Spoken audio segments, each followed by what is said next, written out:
Welcome in Line by Line. Today with Rogério Marques, we are analyzing a song by Tool, Parabola. Rogério, why did you pick that song? So I thought this song was really interesting because it deals with something that is common to every single one of us, which is the theme of existence and the mind and body connection, and also the nature of what we truly are. So I thought it really interesting. It was also a while back suggested by a friend of mine after he saw some of the first videos. He was much more knowledgeable in this band Tool than I was. Then I saw the video clip, listened to the music, studied the lyrics. I thought it would be really nice to analyze here with you, Karen. I like it. Thank you for bringing it here. I never heard that song before, but I do enjoy the lyrics now. Thanks. It was written by a man named Maynard James Keenan, who considers himself an artist, not just a singer in a rock band. So he also seems to be very purposeful about the art he produces. And differently to many rock bands, he and his band colleagues didn't indulge in drugs to prepare for live performances or whatnot. And this is evident by how they perform very reliably in contrast with many other rock bands. So this is also an interesting context for the song. The name of the song is a play on words. It comes from the word parable, which means it's a Greek word for brief but didactic story. But it also comes from the geometric shape parable, which is a curve that, if it's turned upside, it comes from infinity and then goes to a fixed place, a finite position, and then goes to infinity as well again. So keep that in mind for when we are going line by line to the song's lyrics. Okay. So the song starts with, so familiar and overwhelmingly warm. This one, this form I hold now, embracing you, this reality here, this one, this form I hold now. So wide-eyed and hopeful, wide-eyed and hopefully wild. So it starts with talking about something familiar. It kind of makes us prompt the question, have we experienced anything before our lives? Is the familiar warmth Maynard refers to of our bodies and sun that hits us something we have felt before in another life? So as I mentioned about the curve, it comes from infinity, goes to a finite place, it's minimum and goes back to infinity as well. It could be kind of like a geometrical representation of our life. We come from the infinity of time and space. We live a finite life, a very extremely brief moment of existence, and then after it ends, it inevitably ends. We go back, merge back into the universe and go back into infinity in terms of time and space. There's also this idea that it's also very old, about the immortality of the human soul or human consciousness. Perhaps we only live one life, who knows? Or might we live more than one life? Might we have previous lives and we will live future lives as well? What could be the purpose of this, you know? The line familiar and overwhelmingly warm. This is the form. It's feeling that we have of our body. He's embracing it. wide-eyed and hopeful.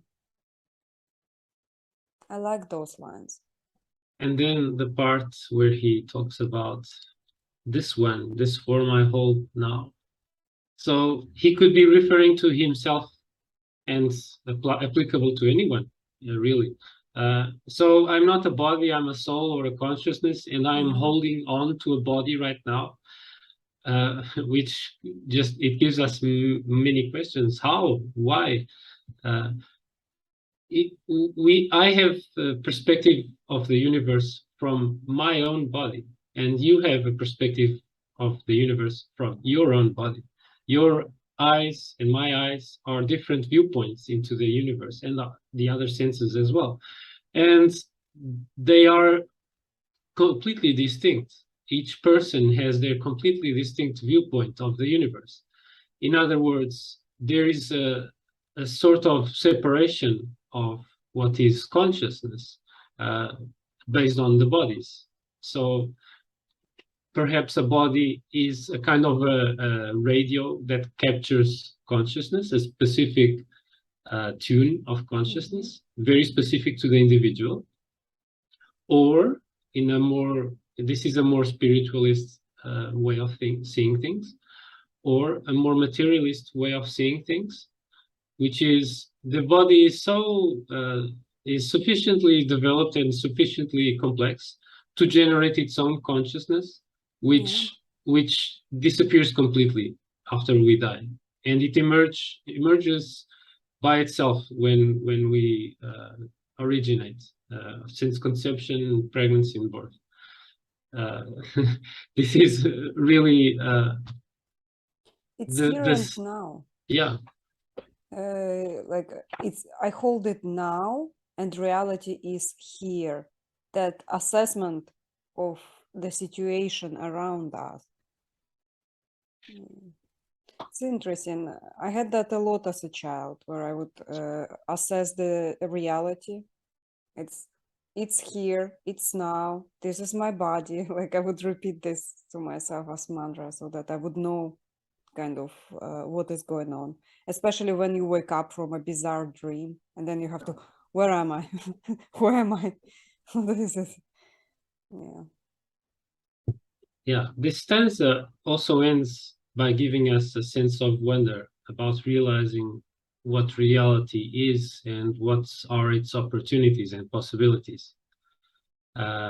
It's kind of like realizing, as long as you are alive and breathing, practically everything is possible, and you can have choice to a certain extent in your life. What do you think about the line "hopefully wild"?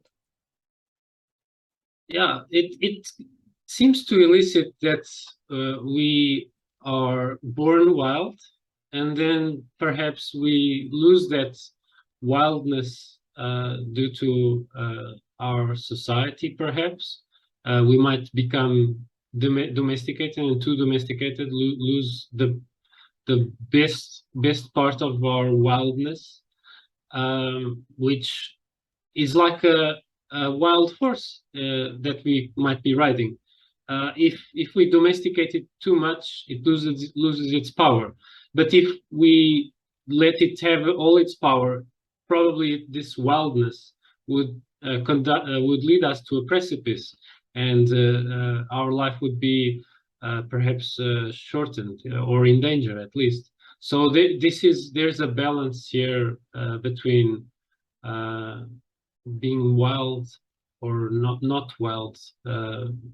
It isn't mentioned here specifically, but it seems that he's kind of like bringing about the best part of being wild. So hopefully wild. Is wild free? I mean, to be somewhere in the wilderness, would it mean free? Yeah, I think so. Of course, if we can live according to nature, which means living according to our own nature, which is embracing our rationality. It's the best gift besides consciousness that we received, the ability to reason, and also living with nature, which has so much chaos and unpredictability, but it still has order emerging from this chaos. And if we manage to combine our reason with the outside world of nature and live harmonize these two forces, we could spark hope in our lives, in our future as well. I understood initially that when hopefully wild would mean be at the baseline, living by listening to our instincts. Somehow it's like this purity of perception of reality somehow. Yeah.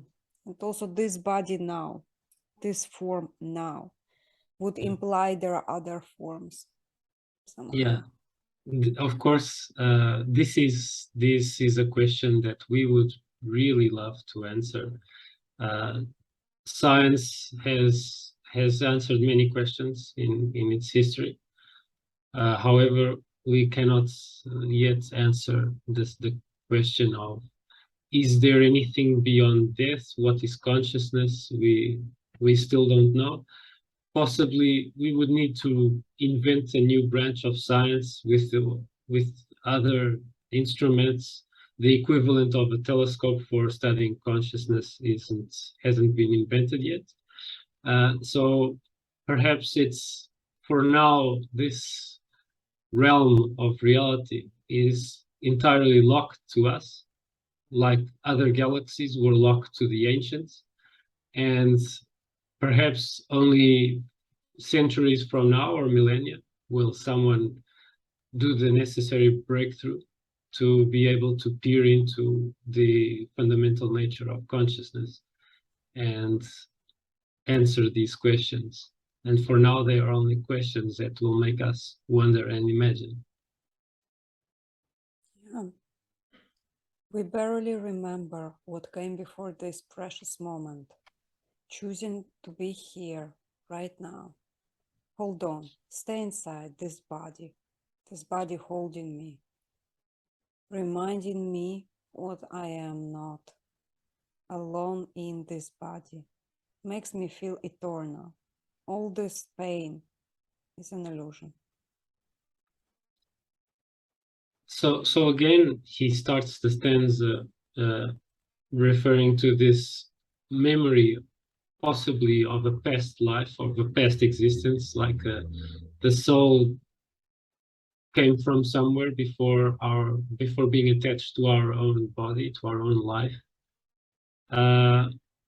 There's a clear absence of memories before our consciousness emerged or enmeshed or attached to our body.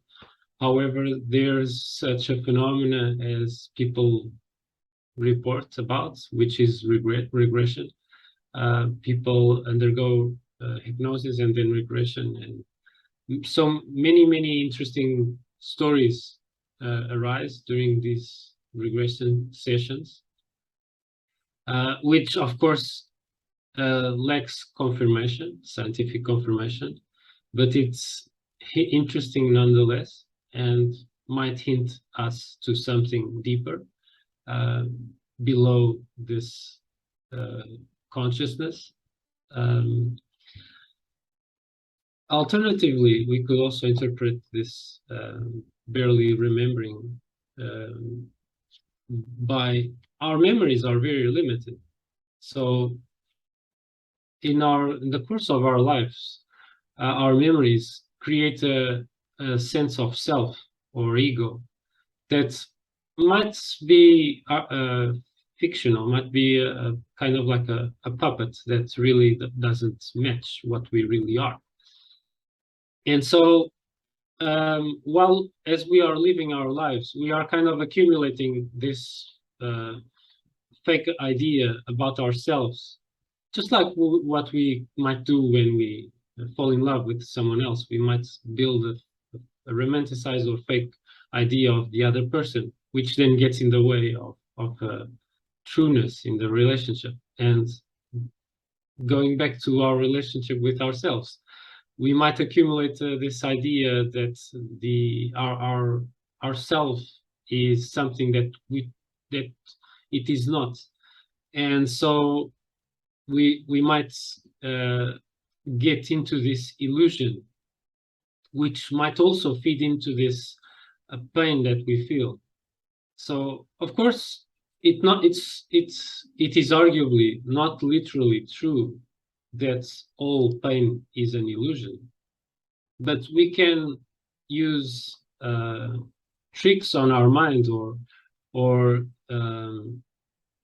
use processes of thinking to dissemble this fake idea that we have that of ourselves that might be causing anxiousness, depression. It might be causing us to tense up unnecessarily, or creating false fears, like phobias of things that could never hurt us. And so there's a possibility that a lot of our pain in our lives is really an illusion. It derives from our mind tricking us. And so with our self-examination, we can understand that and see it for what it is, as an illusion, and stop this pain that is illusory. We barely remember what came before this moment. And why is that? Like, doesn't it mean that the past is already gone and we should let it go completely? Yeah, we can look at the past as something real that we can reach out to, but we really can't. We can't do anything to affect the past. We can only try to remember what was before. And our memories they aren't perfect. Our memories change over time and deteriorate, and might emphasize some things and de-emphasize other things. We might remember more vividly things that struck an emotional chord in our mind, while other things that were kind of neutral emotionally, we might forget them more rapidly. So even if we employ writing, video documentation, recordings, etc., still it is a partial retelling of reality, because we will never fully imitate or replicate our state of mind in the past. We can never go back to our states in the past fully. So we are always in the present, whether we like it or not. We are always holding on to the present. And if we commit the mistake of delving too much into the past, feeling, for example, regrets, or looking into the future with too much anxiety, we might commit the horrible mistake of forgetting the present. And if we forget the present, we are forgetting the only place where action really happens, where we can really change things. I like to remind myself of movies that have to do with time travel. The farther back in time you could travel, the more effect, the more impact your choices will have, your actions will have. So since we don't have time travel, why forget about the present and delve in other, past and future? Why not do something really good for you and for the future generations, your descendants right now? Something really great that you can do that will build up into the future. So I always like to ask myself this question. I think it's a nice exercise to remember that the present really is a gift, like the word suggests. Yeah. We barely remember who or what came before this precious moment. We are choosing to be here right now. Hold on, stay inside. This holy reality, this holy experience, choosing to be here in this body.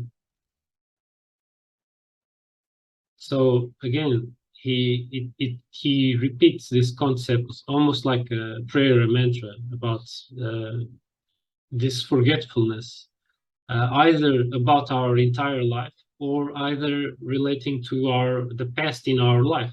Sometimes we even look back at our past life as if it were different lives. We change so much sometimes in our say 10 years ago or 20 years ago in our lives, that we almost look back at it with partial memories or imperfect memories, and almost we think that that person that we were was really almost entirely different person from what we are right now, and it's almost like a different life.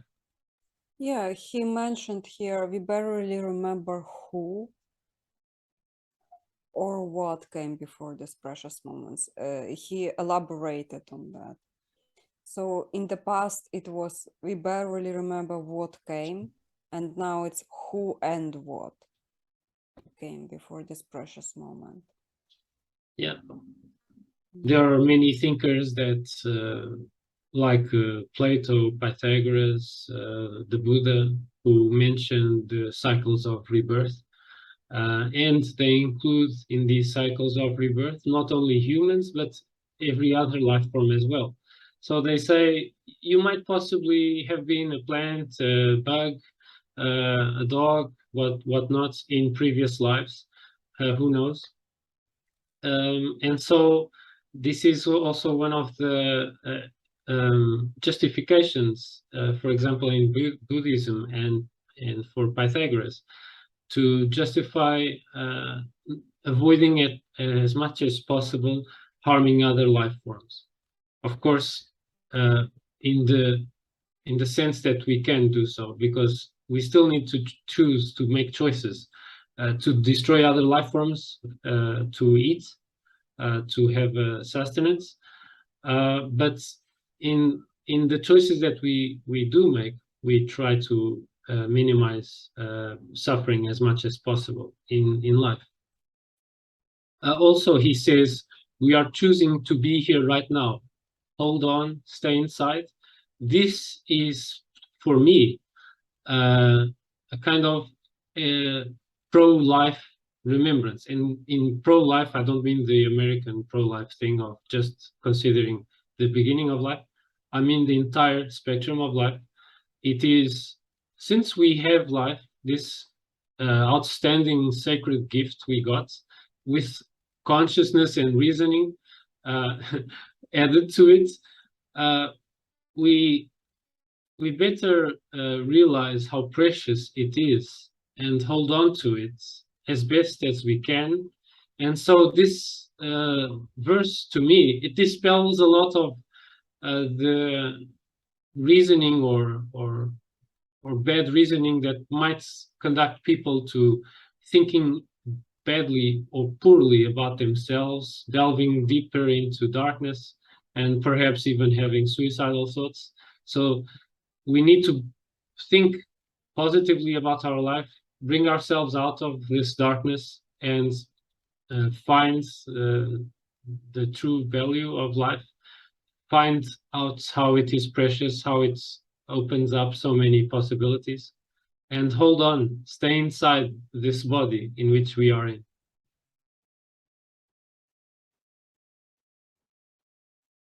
Beautiful. Holy reality, holy experience. Hold it as sacred, respect it. When you choose it to be in this body, this reality is also sacred. I like that we have nothing else but this reality at the moment. and the memories are fleeting and it's gone. Yeah, he repeated the word holy twice. He really wants to emphasize how sacred, how important this reality in which we are in is, and perhaps even hints at it's important also because it's scarce. Our existence here might seem a lot, but it really is nothing compared to the almost literally eternity of time and space.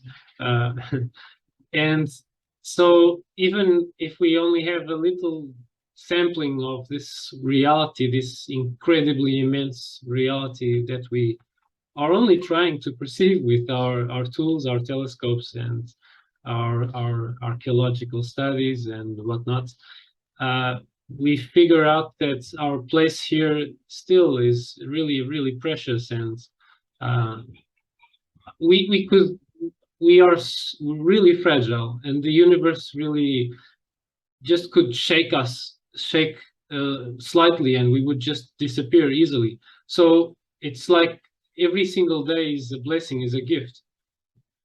And then he repeats choosing to be here in this body. So it's it reminds me of existentialist philosophy, which is to remind ourselves how immensely um, baked into our days is the phenomena of choice. So many things that we do, and we think we are doing them on autopilot. Uh, they are just places where choices could be, where we could reason and think about them and choose them. We are alive because we choose to be, in a sense. To be truly here in this moment, you must recognize yourself as part of the spiritual intelligence of the universe. It is a conscious choice to see that reality. So we could either just ignore how magnificent the cosmos is, or realize how important it is to us, how precious it is, and appreciate it as our lives as much as we can. Live our lives fully, uh, but with our reasoning, so we can enjoy it even to the very end, not just in the enjoyment of enjoying without thinking about the consequences, but living a really a good life, after which at the end we would regret nothing. Amen to that. Alive, I, in this holy reality, in this holy experience, choosing to be here in this body holding me. Be my reminder here that I am not alone in this body all holding me, feeling eternal. All this pain is an illusion. So of course, he's the songwriter is repeating these concepts uh, like as if it's a mantra, which is also useful, because if we repeat constructive thinking, constructive thoughts, that acts like thought technology in a sense. It could dispel negative thinking and make us transcend, in a sense, some of the pain that we feel that is generated by our mind. We could, in a sense, do some psychotherapy on ourselves, which is always very important in a society that is very dependent on drugs for antidepressives, anxiolytics, etc. It's really useful if we can depend less on outside stuff to fix our minds. Also, he repeats the concept that we are not alone. Of course, we find that other people are experiencing the universe alongside us. They are also fighting battles between the mind and the body, just like we are fighting. They are fighting their fight for existence. Some people even say that it's best to assume the other is fighting a harder battle than you are fighting, because you can't imagine what they are going through, what they are fighting.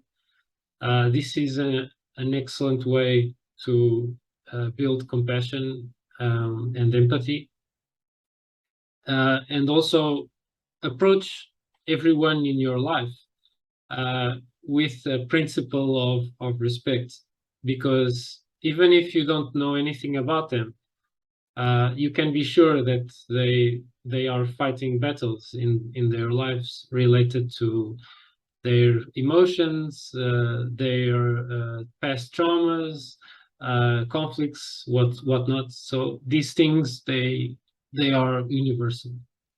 All this pain is an illusion. I keep thinking about all this pain that he is comforting himself. There is so much pain, and it's an illusion.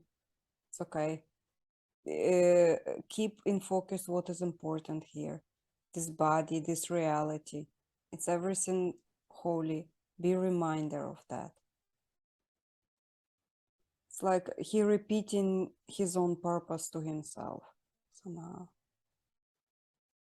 Yeah, it's kind of like he is giving himself reminders that, okay, it might hurt now, but don't worry about it, because it's just an illusion. It's temporary.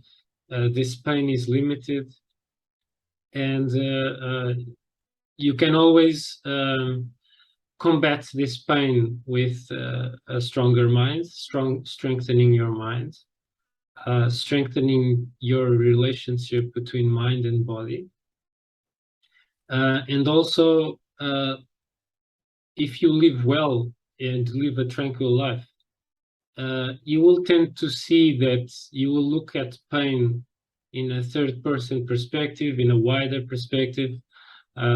You will see it in the overall perspective of where you live and the overall world where you are in. So the pain will lose its power, will lose its impact.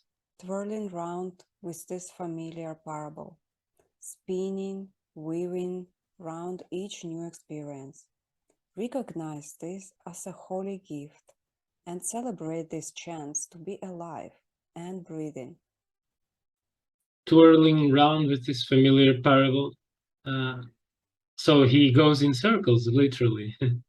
When we aren't climbing, like in like a cycle that climbs, we are going in circles only. We are staying in the same place, and we are not progressing. We're not evolving. And so, if we're not progressing, evolving our soul or our consciousness, or acquiring knowledge, or becoming more satisfied with our lives, we might not find satisfaction with our experiences. So spinning, weaving around each new experience, it could be good or bad. It could be a vicious cycle, a downward spiral, or just a cycle, a circle that doesn't move, it's stagnated.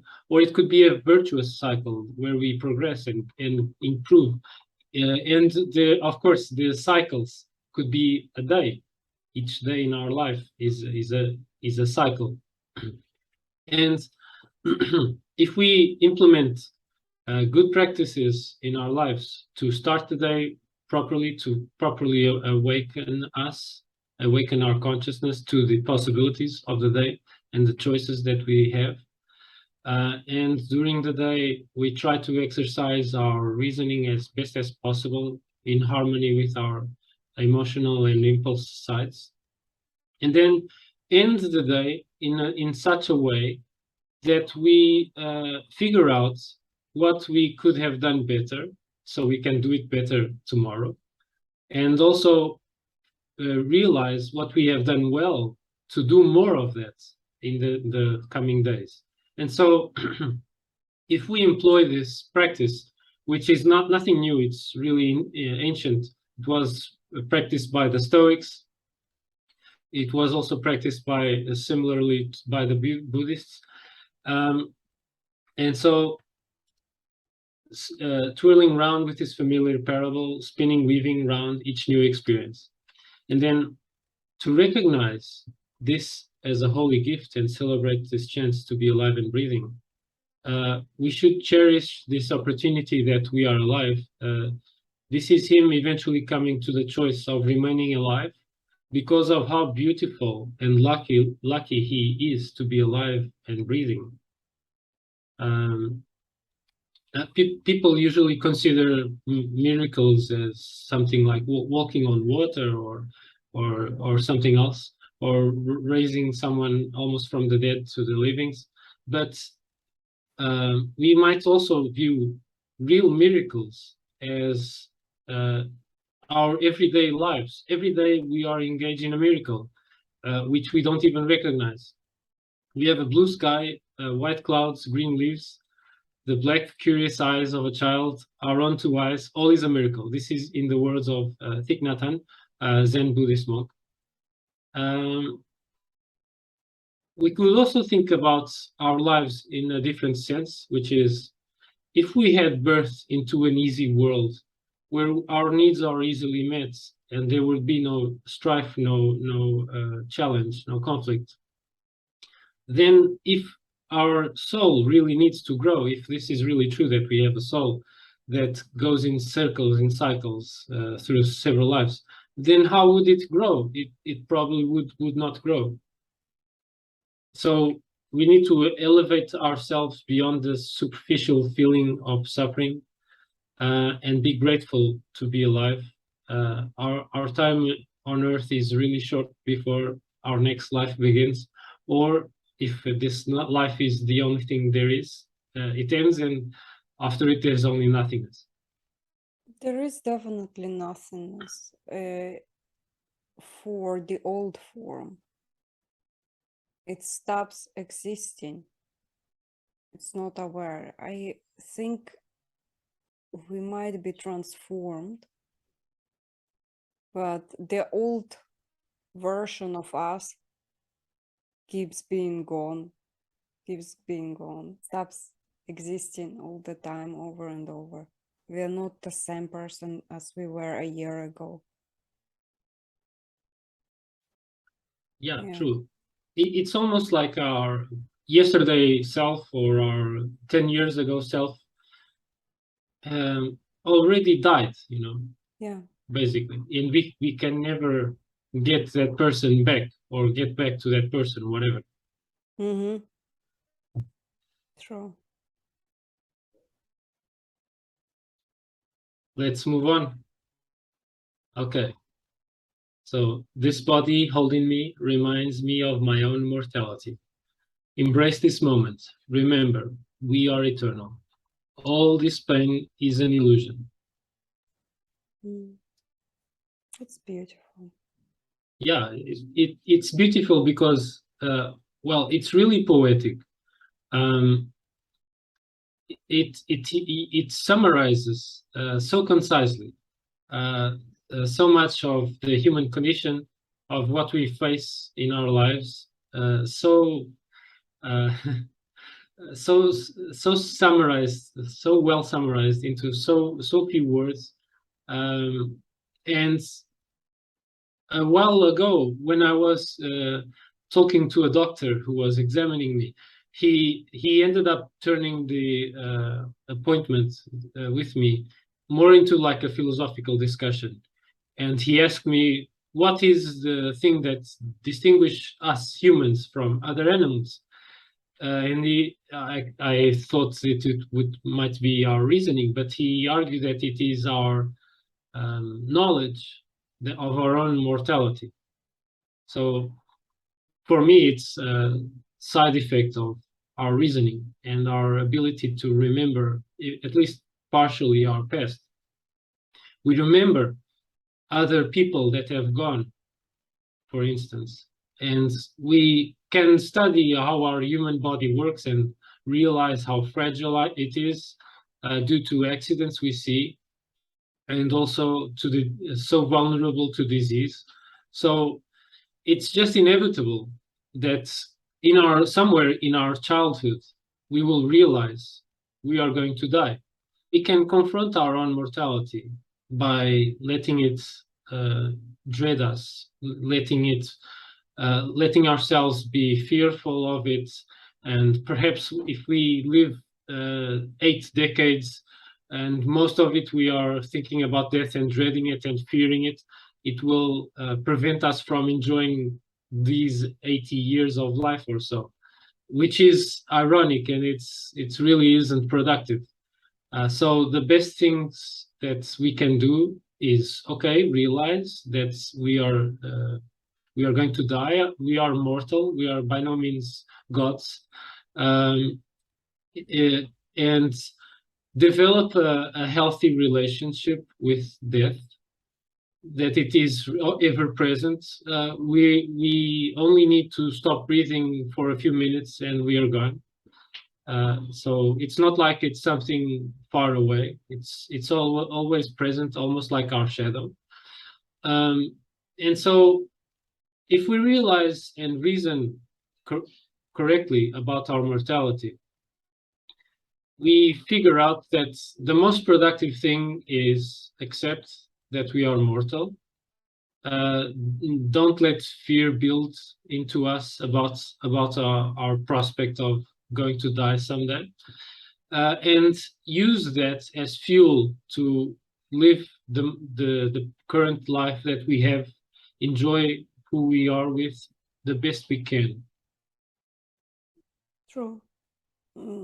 I still thinking about embrace this moment, even if we are mortal, especially because we are mortal. Embrace this moment. We are eternal. Yeah, it's a contrast, a huge contrast. So our body is mortal, and then our soul is immortal. We are eternal. And then he repeats all this pain is an illusion to comfort himself that, okay, you might be in pain during this life, but it won't last. It's really very short, this life of ours.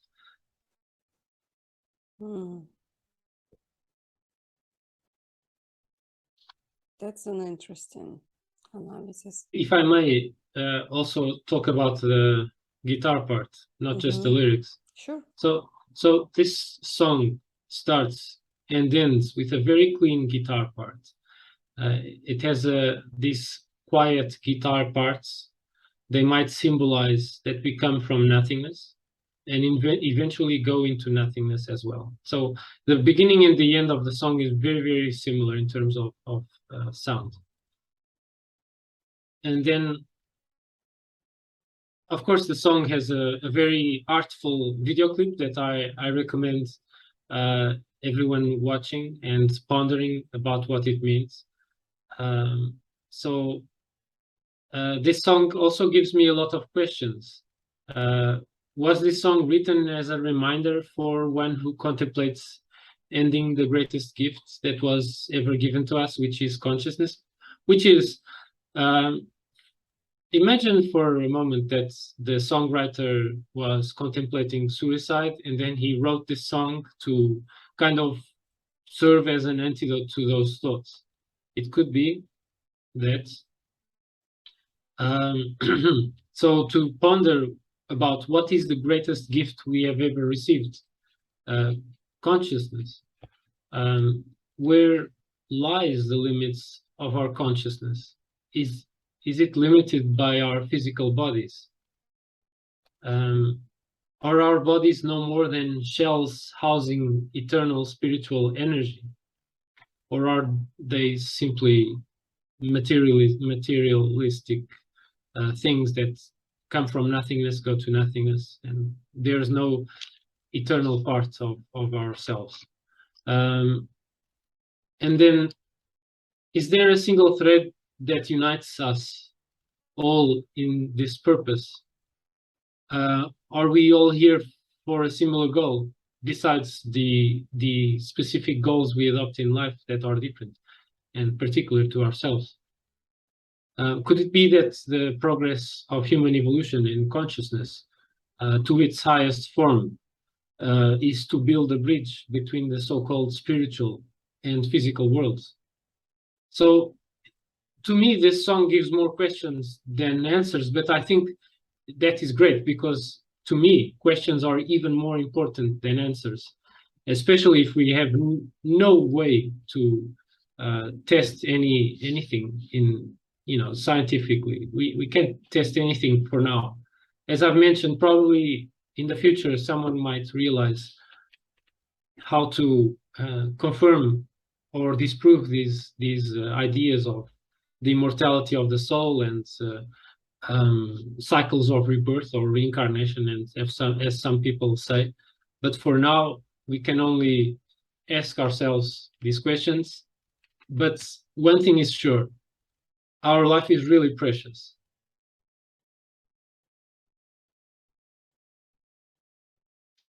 Yeah, that's beautiful. I agree to that. The mention of a guitar, how it starts clean and ends clean. Good call. Yeah. Thank you for analyzing this song today, Rogério. Thank you for free Thank time. you. Guys, please check out all the links I provide below on how to follow and interact with Rogério, how to read his articles as well. Bye. Bye.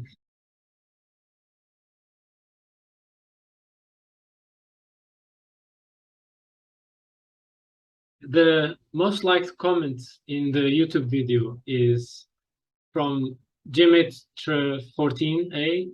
This is like the farthest you can go from Cotton Eye Joe. It's crazy. It has 7.7 thousand likes.